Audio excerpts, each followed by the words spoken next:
Hello guys, welcome to our YouTube channel. Today ನಾವು explore ಮಾಡ್ತಿರೋ place ಬಂದು the India's one of the great historical place the great Lepakshi temple.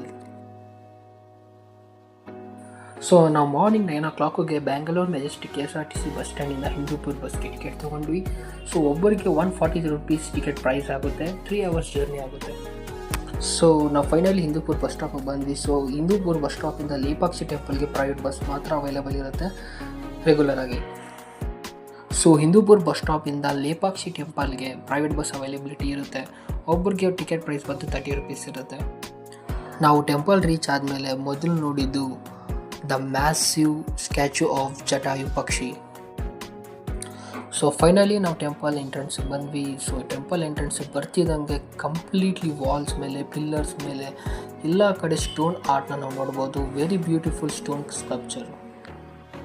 So temple ಒಳಗಡೆ ಶ್ರೀ ವೀರಭದ್ರ ಸ್ವಾಮಿಯವರ ವಿಗ್ರಹ ಇದೆ. So ಅಲ್ಲಿ photos ಆಗಲಿ videos ಆಗಲಿ ಸ್ಟ್ರಿಕ್ಟ್ಲಿ ಪ್ರಾಹಿಬಿಟ್ ಆಗೋದ್ರಿಂದ ನಮಗೆ ಫೋಟೋಸ್ ಆಗಲಿ ವೀಡಿಯೋಸಲ್ಲಿ ತೆಗೆಯೋಕ್ಕೆ ಅವಕಾಶ ಇರಲಿಲ್ಲ.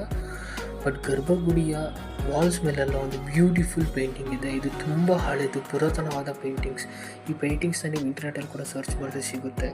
ಆಲ್ಮೋಸ್ಟ್ ಆಲ್ ಪೇಂಟಿಂಗ್ಸ್ ಎಲ್ಲ ಅಳಿಸೋ ಇದೆ. ನಾವು ತುಂಬ ಡೀಪಾಗಿ ನೋಡಿದ್ರೆ ಮಾತ್ರ ನಮ್ಮ ಕಣ್ಣು ಕಾಣಿಸುತ್ತೆ. ಬಟ್ ಈಗಲೂ ಕೂಡ ತುಂಬ ಬ್ಯೂಟಿಫುಲ್ ಆಗಿದೆ.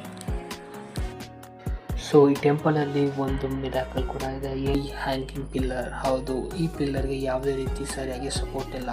ತಳಭಾಗದಿಂದ ಕಂಪ್ಲೀಟ್ ಏರಲ್ಲಿ ನಿಂತಿದೆ. ಸೊ ಇದಕ್ಕೆ ಯಾವುದೇ ರೀತಿ ಸೈಂಟಿಫಿಕಲ್ ರೀಸನ್ ಕೂಡ ಇಲ್ಲ. ಇವತ್ತಿನವರೆಗೂ ಇದು ಕ್ವಶನ್ ಮಾರ್ಕ್ ಆಗಿ ಉಳ್ಕೊಂಡಿದೆ.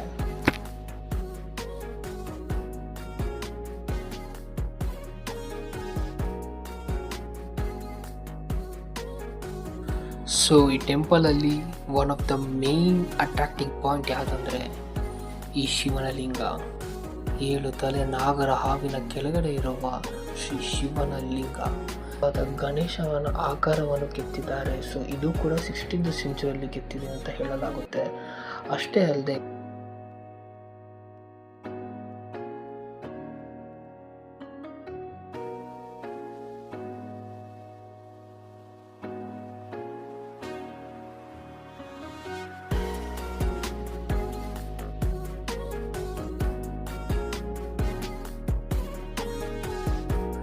ಸೊ ಈ ಟೆಂಪಲಿನ ಸೆಕೆಂಡರಿ ಅಟ್ರಾಕ್ಟಿಂಗ್ ಸ್ಪಾಟ್ ಏನಂದರೆ ಲಾರ್ಡ್ ಸೀತಾದೇವಿ ಫುಟ್ ಪ್ರಿಂಟ್.